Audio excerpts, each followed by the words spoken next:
J'ai tenu ce matin à passer vous dire félicitations à toutes les forces de Pau et de la région par extension. Félicitations pour le travail abattu. C'est l'une des régions les plus pacifiées et ça ne veut pas dire que c'est fini. Vous encouragez aussi à continuer le combat. C'est une zone très dense avec assez de forêts.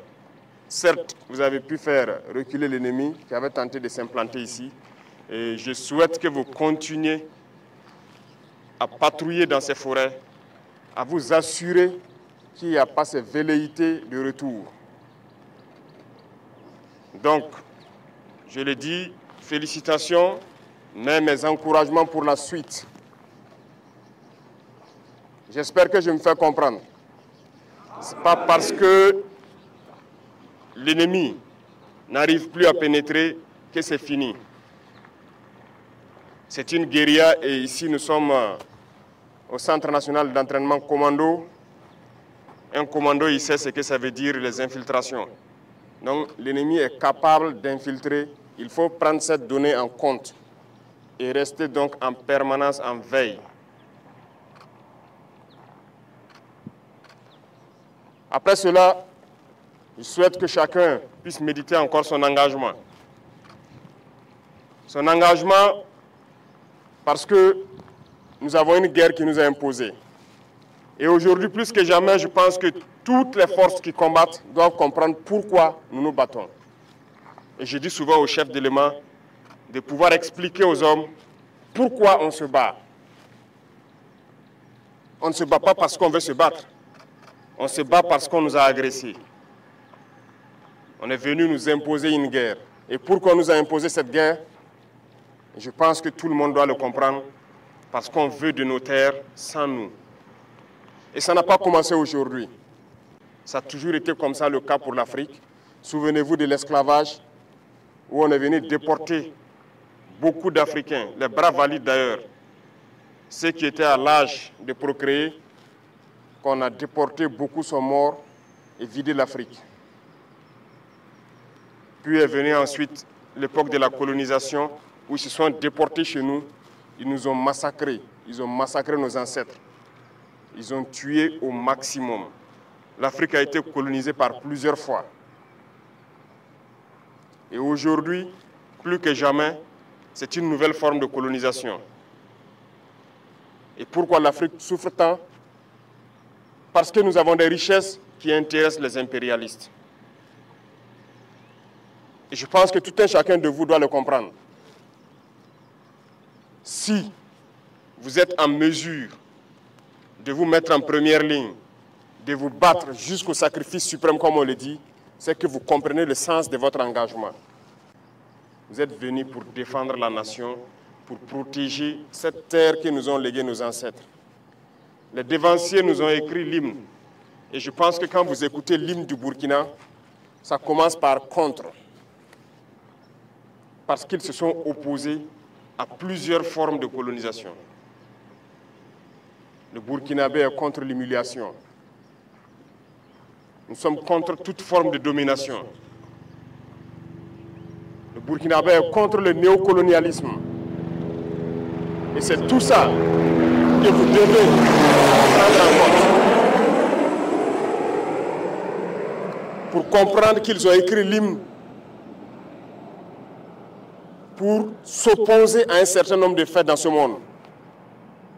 Et ils ont défendu cette terre et ils nous ont légué la terre. Et nous, notre devoir, c'est de nous battre et défendre nos terres également pour les léguer à nos enfants. Aujourd'hui, nous nous battons, mais pas forcément pour nous, mais pour nos enfants.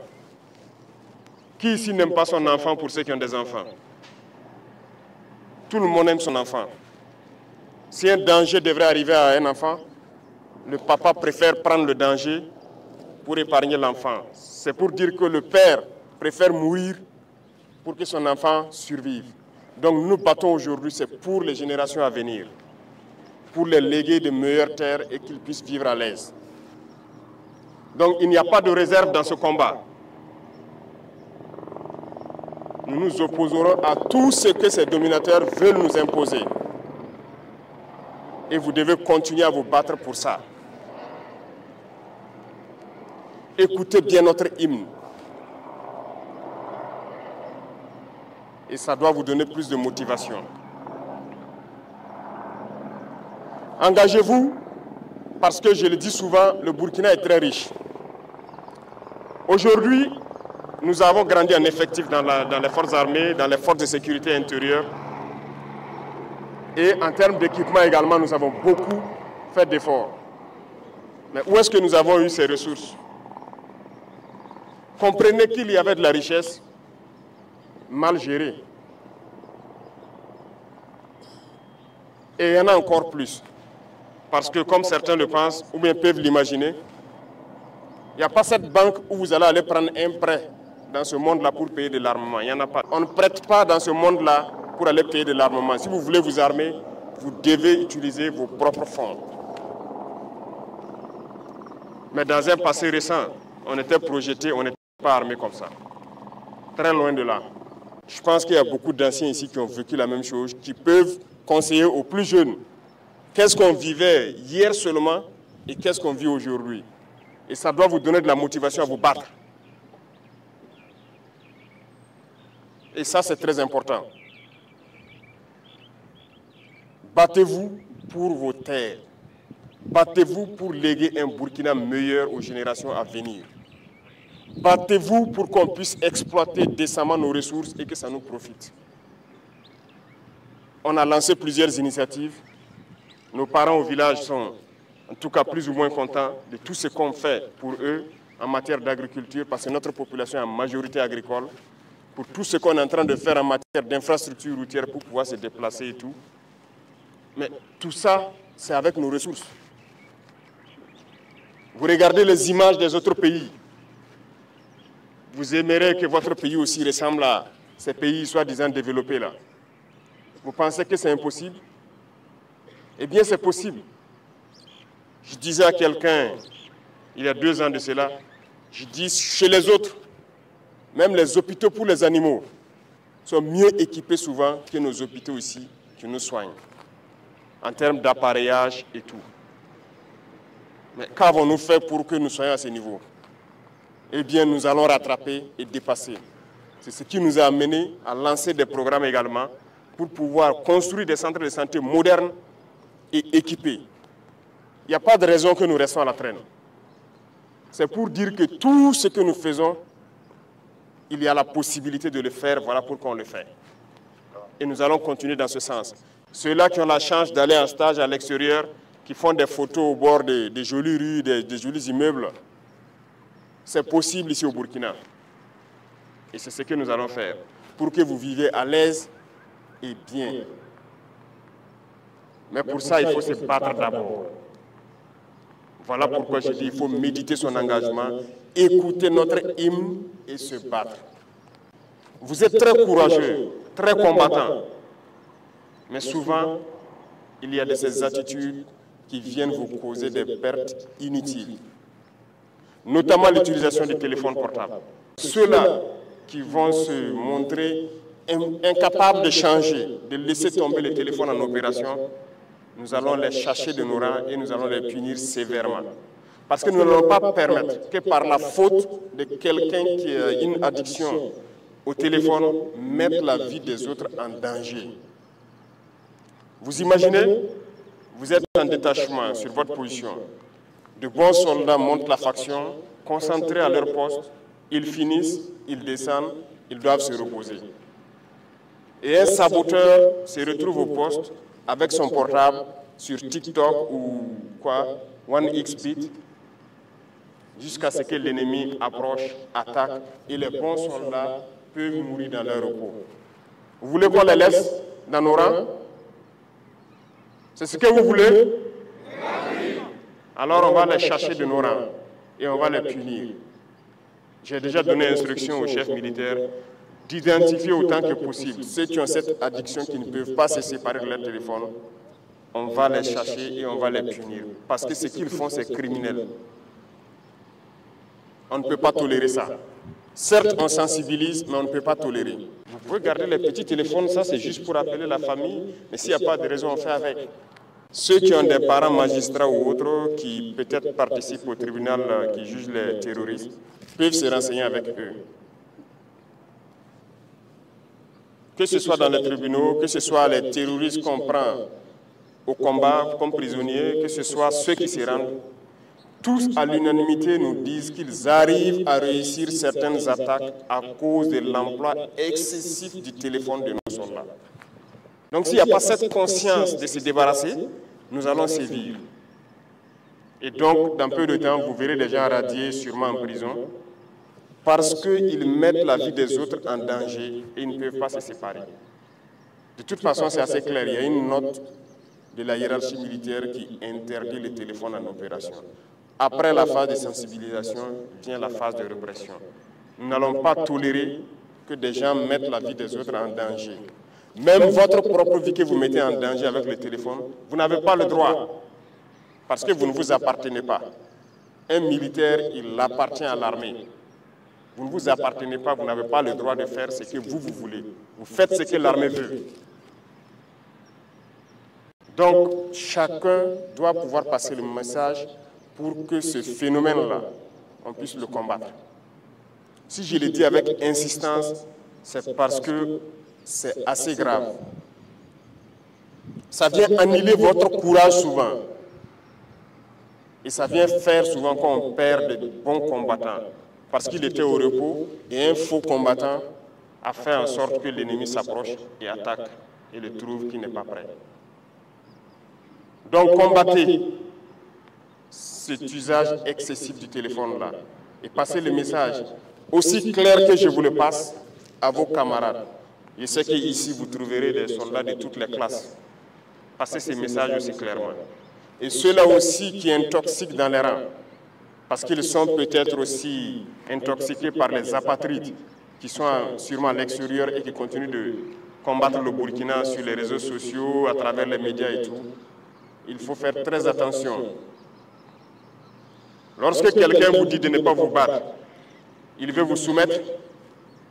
Vous voulez être esclave? Vous voulez être dominé? Donc, il faut se battre. Il n'y a pas une seule solution. Le Burkinabé ne négociera pas avec son ennemi. On va se battre et nous allons vaincre. C'est la seule chose qui puisse prévaloir. Il n'y aura pas une seule once de négociation avec qui que ce soit. Ce sont nos terres, nous allons nous battre. Ceux qui sont venus nous attaquer, ils mourront sur ces terres-là. Nous ne lâcherons rien, absolument rien, même pas un seul centimètre carré. Donc, je vous souhaite de continuer à vous préparer, de rester toujours en état d'alerte, même si vous n'êtes pas en opération, il faut rester en état d'alerte. Parce qu'à tout moment, vous pouvez être en opération. Il faut se préparer au combat et ça ne doit pas durer cette guerre encore.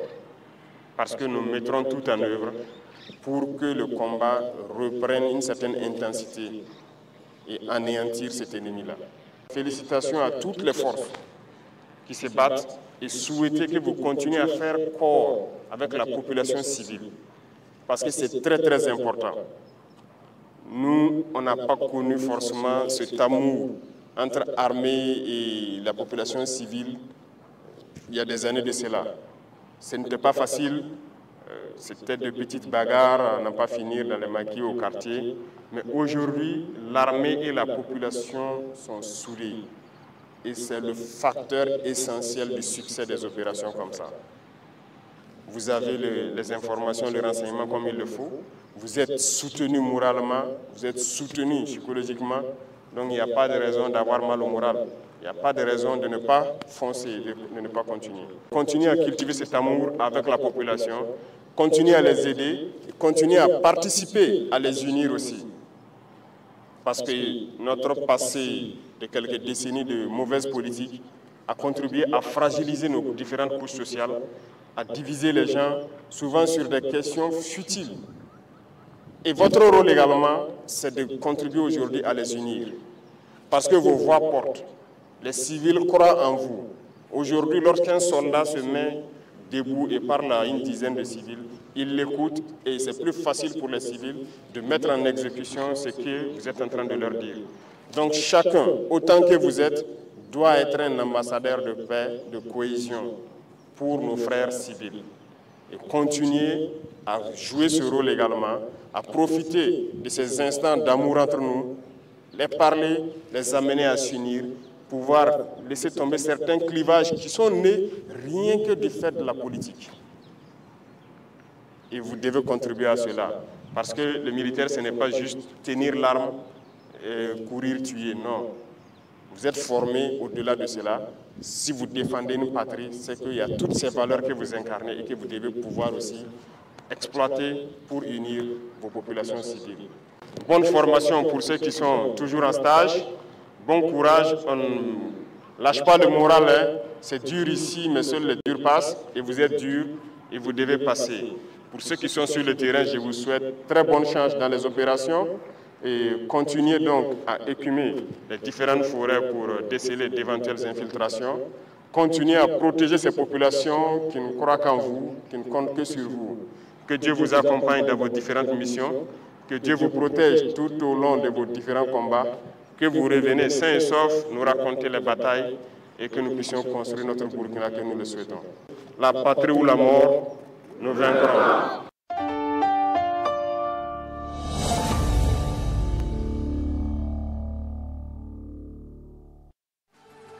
C'est une malformation dont la présence ternit souvent